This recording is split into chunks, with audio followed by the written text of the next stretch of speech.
ತಾರಾತ್ವಂ ಸುಗತಾಗಮೆ ಭಗವತಿ ಗೌರೀತಿ ಶೈವಾಗಮೆ ವಜ್ರಾ ಕೌಲಿಕ ಶಾಸನೆ ಜಿನಮತೆ ಪದ್ಮಾವತಿ ವಿಶ್ರುತ ಗಾಯತ್ರಿ ಶ್ರುತಿಶಾಲಿನಾಂ ಪ್ರಕೃತಿರಿತ್ಯುಕ್ತಾಸಿ ಸಾಂಖ್ಯಾಗಮೆ ಮಾತರ್ಭಾರತಿ ಕಿಂ ಪ್ರಭೂತ ಭಣಿತೈಃ ವ್ಯಾಪ್ತಂ ಸಮಸ್ತಂ ತ್ವಯಾ ನಾರಾಯಣಂ ನಮಸ್ಕೃತ್ಯ ನರಂ ಚೈವ ನರೋತ್ತಮಂ ದೇವೀಂ ಸರಸ್ವತೀಂ ವ್ಯಾಸಂ ತಥೋ ಜಯಮುದೀರಯೇ. ಕುರುಕ್ಷೇತ್ರದಲ್ಲಿ ಯುದ್ಧ ನಡೆದಾಗ ಯುದ್ಧದ ಪ್ರಾರಂಭದ ಹಂತದಲ್ಲಿ ಅರ್ಜುನ ತಾನು ಯಾರ ಜೊತೆ ಯುದ್ಧ ಮಾಡಬೇಕಾಗಿದೆಯೋ ಅಂತ ತನ್ನವರನ್ನೆಲ್ಲ ನೋಡಿ ಮನೋವಿಷಾದಕ್ಕೊಳಗಾಗಿ ತನ್ನ ಧನಸ್ಸನ್ನ ಅಲ್ಲೇ ಕೆಳಗಿಟ್ಟು ನಾನು ಇನ್ನು ಯುದ್ಧ ಮಾಡೋದಿಲ್ಲ ಅಂತ ಘೋಷಣೆ ಮಾಡಿ ಸುಮ್ಮನೆ ಆಗಿಬಿಟ್ಟ. ಅಲ್ಲಿವರೆಗೆ ನೋಡಿದ್ವಿ.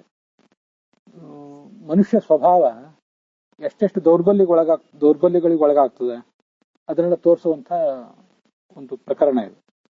ಇನ್ನು ಮುಂದೆ ಕೃಷ್ಣ ಏನ್ ಹೇಳ್ತಾನೆ ಅಂತ ನಾವು ನೋಡ್ತೇವೆ. ಅದಕ್ಕಿಂತ ಮುಂಚೆ ಅದ್ರ ಹಿನ್ನೆಲೆಯಾಗಿ ಮತ್ತೊಂದೆರಡು ಸಂಗತಿಗಳನ್ನು ನೋಡ್ಬೇಕು. ನಾನು ಕಳೆದ ಬಾರಿ ಹೇಳಿದ್ದೆ, ಆ ಧನುಸ್ಸು ಅಂದ್ರೆ ಸಾಮಾನ್ಯ ಧನುಸ್ಸು ಅಲ್ಲ. ಅದು ಯಾವುದೋ ಬಿದಿರಿನಿಂದನೋ ಅಥವಾ ಮತ್ತಾವುದೋ ಸಾಧಾರಣ ಕಬ್ಬಿಣದಿಂದಲೂ ನಿರ್ಮಿತವಾದ ಧನುಸ್ಸಲ್ಲ. 20,000 ಕಿಲೋ ತೂಕ ಇದ್ದ ಧನುಸ್ಸು. ಅದು 20 ಟನ್. ಆ ಧನುಸ್ಸಿನ ತೂಕವೇ 20 ಟನ್. ಆ ಧನುಸ್ಸನ್ನ ಕೃಷ್ಣ, ಭೀಮ, ಅರ್ಜುನ ಇಂಥ ಕೆಲವರನ್ನು ಹೊರತುಪಡಿಸಿದ್ರೆ ಬೇರೆಯವರಿಗೆ ಎತ್ತಲಿಕ್ಕೆ ಬರ್ತಿರ್ಲಿಲ್ಲ.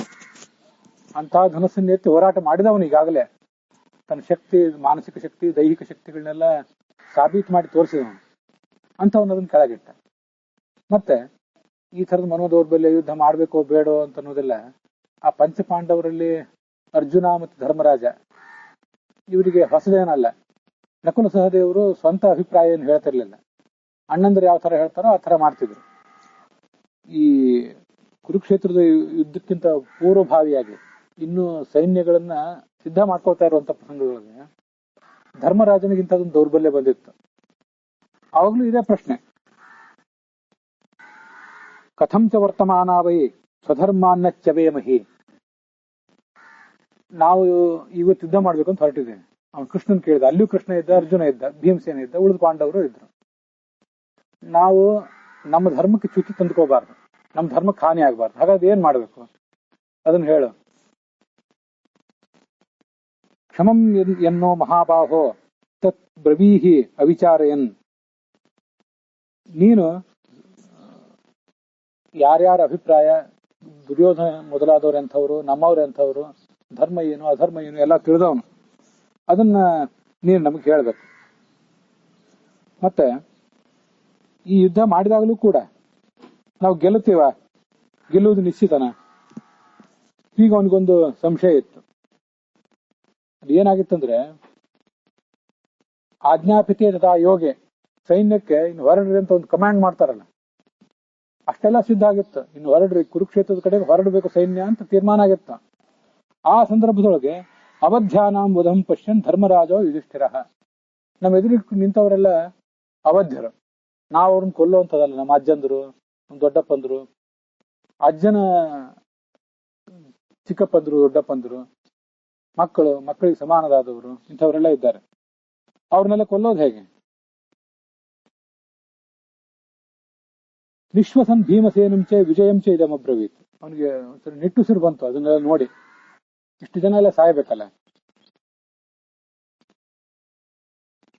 ಕಥಂ ಹ್ಯವಧ್ಯೈ ಸಂಗ್ರಾಮ ಕಾರ್ಯಸಹ ಭವಿಷ್ಯತಿ, ಕಥಂ ಹತ್ವಾ ಗುರೂನ್ ವೃದ್ಧಾನ್ ವಿಜಯೋನೋ ಭವಿಷ್ಯತಿ. ಗುರೂನ್ ವೃದ್ಧಾನ್ ಎಲ್ಲ ಜ್ಞಾನ ವೃದ್ಧರು, ವಯೋವೃದ್ಧರಾದವರೆಲ್ಲ ಎದುರು ಪಕ್ಷದಲ್ಲಿದ್ದಾರೆ, ನಮ್ಮ ಪಕ್ಷದಲ್ಲೂ ಇದ್ದಾರೆ. ಇಂಥವ್ರನ್ನೆಲ್ಲ ಕೊಂದು ನಮ್ಗೆ ವಿಜಯ ಆಗೋದು ಹೌದೇನು? ಗೆಲ್ತೀವೇನು ನಾವು? ಈ ಯುದ್ಧ ಮಾಡೋದು ಸರಿಯೋ ತಪ್ಪು ಅಂತೆಲ್ಲ ಒಂದು ಪ್ರಶ್ನೆ ಬಂದಿತ್ತು ಅವನಿಗೆ. ಆವಾಗ ಈ ಸವ್ಯಸಾಚಿ ಪರಂತಪ ಅರ್ಜುನ ಮಾತಾಡಿದ್ದ. ಏನ್ ಹೇಳಿದ್ದ? ಕೃಷ್ಣ ಮತ್ತೆ ನಮ್ಮ ತಾಯಿ ಕುಂತಿ ಮತ್ತೆ ನಮಗೆ ಚಿಕ್ಕಪ್ಪನಾಗಬೇಕಾದಂತಹ ವಿದುರ ಇವರೆಲ್ಲ ಈಗ ಯುದ್ಧ ಮಾಡಬೇಕು ಅಂತ ನಮ್ಮನ್ನು ಹುರಿದುಂಬಿಸಿದ್ದಾರೆ. ಅದು ಧರ್ಮ ಅಂತ ಅವರು ತೀರ್ಮಾನ ಮಾಡಿ ಇದನ್ನೆಲ್ಲ ನಮ್ಗೆ ಹೇಳಿದ್ದಾರೆ. ನಚತವು ವಕ್ಷತಃ ಅಧರ್ಮ ಮಿತಿ ಮೇ ನೈಷ್ಠಿಕೀ ಮತಿ. ನಮ್ಮ ತಾಯಿ ನಮ್ಗೆ ಯಾವತ್ತೂ ಅಧರ್ಮವನ್ನು ಹೇಳೋದಿಲ್ಲ. ಉಳಿದವ್ರು ಯಾರು ಏನಾರು ಹೇಳ್ಯಾರ. ಕೃಷ್ಣ ದೇವರು, ತಾಯಿ ತಂದೆ ಗುರು ಎಲ್ಲನೂ ಹೌದು. ಅಂಥವ್ನು ನಮ್ಗೆಂದೂ ಅಧರ್ಮವನ್ನು ಹೇಳೋದಿಲ್ಲ. ಇದ್ರೂ ಕೂಡ ನಮ್ಮ ಪಕ್ಷಪಾತಿ, ನಮ್ಗೆ ಯಾವತ್ತೂ ಒಳಿತನ್ನು ಬಯಸುವಂಥವನು. ಅವನು ಯಾವತ್ತೂ ಅಧರ್ಮವನ್ನು ಹೇಳೋದಿಲ್ಲ. ನಮ್ಗೆ ಇದ್ರ ಬಗ್ಗೆ ಸಂಶಯ ಬೇಡ ಅಂತ ಈ ಅರ್ಜುನ ತಮ್ಮ ಅಣ್ಣ ಧರ್ಮರಾಜನಿಗೆ ಹೇಳಿದ್ದ. ಇಂತಹ ಸಂದರ್ಭದಲ್ಲಿ ನಾವೀಗ ಸೈನ್ಯ ಎಲ್ಲ ಒಗ್ಗೂಡಿರುವಾಗ ಯುದ್ಧ ಭೂಮಿಯನ್ನು ಬಿಟ್ಟು ಓಡಿ ಹೋಗೋದು ಸರಿಯಾಗೋದಿಲ್ಲ ಅಂತ ಅರ್ಜುನ ಧರ್ಮರಾಜನ್ ಹೇಳಿದ್ದ. ಇನ್ನೊಬ್ರಿಗೆ ಹೇಳೋದು ಸುಲಭ, ನಾವೊಂದು ಕಾರ್ಯ ರೂಪಿಸೋದು ಬಹಳ ಕಷ್ಟ. ಪರೋಪದೇಶ ಸಮಯೇ ಜನಾ ಸರ್ವೇಪಿ ಪಂಡಿತಾ ಸಸ್ಯಾನುಷ್ಠಾನ ಸಮಯೇ ಮುನಯೋಪಿ ನ ಪಂಡಿತಾ ಅಂತ ಸಂಸ್ಕೃತದ ಒಂದು ಸುಭಾಷಿತ ಹೇಳ್ತದೆ. ಇನ್ನೊಬ್ಬರಿಗೆ ಉಪದೇಶ ಮಾಡೋ ಪ್ರಸಂಗ ಬಂದ್ರೆ ಎಲ್ಲರೂ ಮುಂದೆ ಪಂಡಿತರೇ ಅಂತ ಆಗ್ಬೇಕಾಗಿಲ್ಲ. ಜನಾ ಸರ್ವೇಪಿ ಸಾಮಾನ್ಯ ಜನರು ಕೂಡ ಇನ್ನೊಬ್ರಿಗೆ ಹೆಂಗೆ ಹೇಳಬೇಕು ಅಂತ ಪ್ರಸಂಗ ಬಂದಾಗ ಎಲ್ಲರೂ ಭಾರಿ ಉತ್ಸಾಹದಿಂದ ಹುರುಪಿನಿಂದ ಮೇಲೆ ಹೇಳ್ತಾರೆ. ಇನ್ನೊಬ್ರಿಗೆ ಹೇಳಲಿಕ್ಕೆ ಎಲ್ಲರೂ ತಯಾರ. ಆದ್ರೆ ಸ್ವಸ್ಯ ಅನುಷ್ಠಾನ ಸಮಯ ತಾವು ಅದನ್ನು ನಿಂತು ಆಚರಣೆ ಮಾಡೋ ಪ್ರಸಂಗ ಬಂದಾಗ ದೊಡ್ಡ ದೊಡ್ಡ ಮುನಿಗಳು, ಋಷಿಗಳು, ಜ್ಞಾನಿಗಳು ಅವರು ಎಲ್ಲ ಅಲ್ಲಿ ತಡಬಡಿಸ್ತಾರೆ. ಅಲ್ಲಿ ತಪ್ಪಿ ನಡೀತಾರೆ. ಇನ್ನೊಬ್ರಿಗೆ ಹೇಳೋ ಸುಲಭ, ತಾವು ಆಚರಣೆ ಮಾಡೋದು ಕಷ್ಟ. ಇದು ಯಾವತ್ತೂ ಆವಾಗ ಮನೋ ದೌರ್ಬಲ್ಯ, ದೈಹಿಕ ದೌರ್ಬಲ್ಯ, ಮತ್ತೇನು ಸರಿಯೋ ತಪ್ಪು ಅನ್ನುವಂಥ ಗೊಂದಲ ಇಂಥವೆಲ್ಲ ಶುರುವಾಗ್ತವೆ. ಮನುಷ್ಯ ಆಚರಣೆಗೆ ತರೋದು ಕಷ್ಟ. ಹೇಳಿದ್ದನ್ನೆಲ್ಲ ಇದು ಮನುಷ್ಯನ ಸ್ವಭಾವ ಯಾವತ್ತೂ ಕೂಡ. ಧರ್ಮರಾಜ ಆಗಲಿ, ಅರ್ಜುನ ಆಗಲಿ ದೇವತೆಗಳಿರ್ಬಹುದು, ಮೂಲ ರೂಪದಲ್ಲಿ ದೇವತೆಗಳಿರ್ಬಹುದು. ಇಲ್ಲಿ ಹುಟ್ಟಿ ಬಂದದ್ದು ಮನುಷ್ಯರಾಗಿ ಮನುಕುಲದಲ್ಲಿ ಹುಟ್ಟಿ ಬಂದಾಗ ಇದು ನಮ್ಮ ಪರಿಸ್ಥಿತಿ ಎಂಥದ್ದು? ಮಾನುಷಾನ್ನೋಪಭೋಗೇನ ಸಂಸರ್ಗಾಂಡ್ ಮಾನುಷೇಶು ಚ. ಮನುಷ್ಯರು ದುಡಿದು, ಮನುಷ್ಯರೇ ಸಂಪಾದನೆ ಮಾಡಿ, ಮನುಷ್ಯರೇ ಅಡಿಗೆ ಮಾಡಿ, ಮನುಷ್ಯರೇ ಬಡಿಸುವಂಥ ಅನ್ನ ನಾವು ತಿನ್ನೋದಿಲ್ಲ. ನಮ್ಮಂಥ ಜನಸಾಮಾನ್ಯರೇ ಆಗಲಿ, ಧರ್ಮರಾಜನಂಥವರೇ ಆಗಲಿ, ಈ ಸಂಸಾರದಲ್ಲಿ, ಈ ಜಗತ್ತಿನಲ್ಲಿ ದುಡಿತೇವಲ್ಲ ನಾವು. ಅನ್ನಕ್ಕಾಗಿ, ಆಹಾರಕ್ಕಾಗಿ, ದುಡ್ಡಿಗಾಗಿ ದುಡಿಮೆ ಮಾಡ್ತೇವಲ್ಲ. ಒಂದೇನು ನೌಕರಿ ಮಾಡ್ತೇವೆ ಅಥವಾ ಮತ್ತೊಂದೇನು ಉದ್ಯೋಗ ಇತ್ಯಾದಿಗಳನ್ನು ಮಾಡ್ತೇವೆ. ಇದನ್ನು ಮಾಡುವಾಗ 100% ಸರಿಯಾಗಿ ಧರ್ಮಯುಕ್ತವಾಗಿ ಇದನ್ನು ಮಾಡ್ಲಿಕ್ಕೆ ಬರೋದಿಲ್ಲ ನಮಗೆ. ಎಲ್ಲಾದ್ರೂ ಒಂದ್ ಕಡೆ ತಪ್ಪುತ್ತೇವೆ. 100% ನಾವು ಆರ್ಥಿಕವಾಗಿ ಸರಿ ಇದ್ದೇವೆ, ಯಾರಿಗೂ ವಂಚನೆ ಮಾಡಿಲ್ಲ ಅಂತ ನಾವ್ಯಾರು ಹೇಳ್ಕೊಳ್ಳೋ ಪರಿಸ್ಥಿತಿ ಇರಲಿಲ್ಲ. ಜಗತ್ತಿನ ಬೇರೆ ಯಾರು ಕೂಡ, ಯಾವ ಆಡಳಿತಗಾರನು ಎಂಥವನು, ಯಾವುದೇ ಊರಿನಲ್ಲಿ, ಯಾವುದೇ ದೇಶದಲ್ಲಿ, ಯಾವುದೇ ವರ್ಗ, ಯಾವುದೇ ಜನಜಾತಿಯಲ್ಲಿ ಇರಲಿ, ಯಾರು ಹೇಳೋ ಪರಿಸ್ಥಿತಿ ಇಲ್ಲ. ನಾವು ದುಡ್ಡನ್ನು ಸಂಪಾದನೆ ಮಾಡುವಾಗ ಸ್ವಲ್ಪ ಅನ್ಯಾಯ ಮಾಡಿರ್ತೇವೆ. ಅದರಿಂದ ತಂದು ಮನೆಗೆ ಆಹಾರ ಪದಾರ್ಥಗಳನ್ನು ತರ್ತೇವೆ ನಾವು. ನಮ್ಮ ಅನ್ಯಾಯ ಅಲ್ಲೇ ಪ್ರಾರಂಭ ಆಗ್ತದೆ. ಆದ್ರಿಂದ ದುಷ್ಟರ ಅನ್ನ ಊಟ ಮಾಡಬೇಡ್ರಿ ಅಂತ ಹೇಳ್ತಿರ್ತಾರೆ. ಯಾಕಂದ್ರೆ ಅವ್ರು ಹೇಗೆ ಸಂಪಾದನೆ ಮಾಡಿರ್ತಾರೋ ಆ ಬುದ್ಧಿ ಎಲ್ಲ ಅನ್ನದೊಳಗೆ ಬರ್ತದೆ ಅಂತ ಹೇಳ್ತಿರ್ತಾರೆ. ನಾವು ಸಂಪಾದನೆ ಮಾಡಿದ್ದು ತಪ್ಪಾಗಿ, ಅದರಿಂದ ಆಹಾರ ಪದಾರ್ಥಗಳನ್ನು ತಂದ್ವಿ. ಅದನ್ನ ಅಡಿಗೆ ಮಾಡುವವರು ಎಲ್ಲ ಶುದ್ಧರಾಗೆ ಮಾಡ್ತಾರಂತಿಲ್ಲ. ಅವ್ರದ್ದು ದುರ್ಬುದ್ಧಿ, ಅಪರಿಪೂರ್ಣತೆ ಇವೆಲ್ಲ ಸೇರಿರ್ತವೆ. ಬಡಿಸೋರು ಮತ್ತೆ ಅದನ್ನ ನೀಡುವವರು ಮತ್ತೆ ಮನುಷ್ಯರೇ. ಇಷ್ಟನ್ನೆಲ್ಲ ತಿಂದು ನಮ್ಮ ಬುದ್ಧಿ ಎಷ್ಟು ಕಲುಷಕ್ಕೊಳಗಾಗಬೇಡ, ಎಷ್ಟು ಮಾಲಿನ್ಯಕ್ಕೊಳಗಾಗಬೇಡ, ಸ್ವಲ್ಪ ಆಲೋಚನೆ ಮಾಡ್ಬೇಕು. ಧರ್ಮರಾಜನಿಗೂ ಈ ತರ ಆಗಿತ್ತು, ಅರ್ಜುನನಿಗೂ ಆಗಿತ್ತು. ಧರ್ಮರಾಜನಿಗೆ ಅವ್ರ ಪಾಂಡವರದೆಲ್ಲ ಅವತಾರ ಪರಿಸಮಾಪ್ತ ಆಗಿ ಸ್ವರ್ಗಕ್ಕೆ ಹೋಗುವಾಗ ದೇವತೆಗಳು ಹೇಳಿದ್ರು, ಇನ್ನೂ ಮನುಷ್ಯ ಲೋಕದಿಂದ ಬಂದಿದ್ದೆ, ಆ ಮನುಷ್ಯ ಸ್ವಭಾವದಿಂದ ಪೂರ್ಣ ಹೋಗಿಲ್ಲ. ಆ ಮನುಷ್ಯ ಸ್ವಭಾವದ ದೋಷಗಳನ್ನೆಲ್ಲ ನೀನು ಕಳ್ಕೋಬೇಕಾಗಿದೆ. ಅದಕ್ಕಾಗಿ ಮೊದಲ ಗಂಗಾ ನದಿಯಲ್ಲಿ ಸ್ನಾನ ಮಾಡು. ಗಂಗಾ ನದಿಯಲ್ಲಿ ಸ್ನಾನ ಮಾಡಿಬಿಟ್ರೆ ನಿನ್ನ ಶರೀರ ಮನಸ್ಸು ಎಲ್ಲ ಸ್ವಚ್ಛ ಆಗ್ತದೆ. ಆವಾಗ ಯಾವುದೇ ರಾಗ, ದ್ವೇಷ, ಗೊಂದಲ, ಭ್ರಮ, ಸರಿಯೋ ತಪ್ಪು ಇದ್ಯಾವುದೂ ನಿನ್ನ ಮನಸ್ಸಿನಲ್ಲಿ ಉಳಿದಿರೋದಿಲ್ಲ. ಸ್ನಾನ ಮಾಡು ಅಂತ ಹೇಳಿದ್ರಂತ ದೇವತೆಗಳು. ಗಂಗಾ ನದಿಯಲ್ಲಿ ಸ್ನಾನ ಮಾಡಿದ್ಮೇಲೆ ಅವನ ಈ ಮನುಷ್ಯ ದೇಹವನ್ನ, ಭೂಲೋಕದಲ್ಲಿದ್ದಾಗ ಅವನ ದೇಹ ಏನು ಬಂದಿತ್ತು ಇದನ್ನು ಬಿಟ್ಟ, ತನ್ನ ದಿವ್ಯ ದೇಹವನ್ನು ಪಡೆದ. ಆವಾಗ ಅವನ ಬುದ್ಧಿ ಶುದ್ಧ ಆಯಿತು ಅಂತ ಹೇಳ್ತದೆ ಮಹಾಭಾರತ.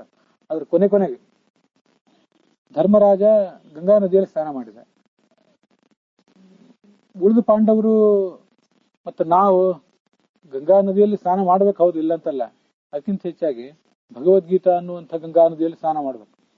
ಆವಾಗ ಸ್ನಾನ ಮಾಡಿದಾಗ ಅನೇಕ ಥರದ ಗೊಂದಲಗಳು, ಭ್ರಮೆಗಳು ಏನೇನಿವೆ ಅವೆಲ್ಲ ಪರಿಹಾರ ಕಾಣ್ಲಿಕ್ಕೆ ಸಾಧ್ಯ. ಇಷ್ಟು ಮನುಷ್ಯನ ಸಮಸ್ಯೆ ಇರ್ತದೆ. ನಾವು